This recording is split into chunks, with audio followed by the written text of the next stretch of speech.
I pozdrav svima ljudi, ja sam Uroš Pavlović i danas ću vam pokazati kako snimati za YouTube.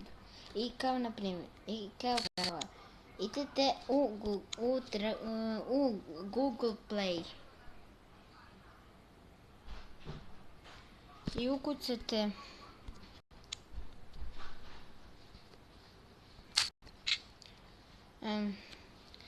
Airshow.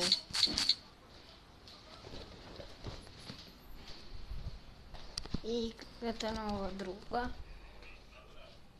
Instalirate. Eto. To vam je to. Kada instalirate, kad uđete u aplikaciju, pisat će vam, ne baš ovako, napravo pisat će vam nešto kao da namještate, da bude tako nekako, ne znam nije. I to je to. Nadam se da vam se svidio ovaj klip. Ostavite like, share i subscribe. Ćao!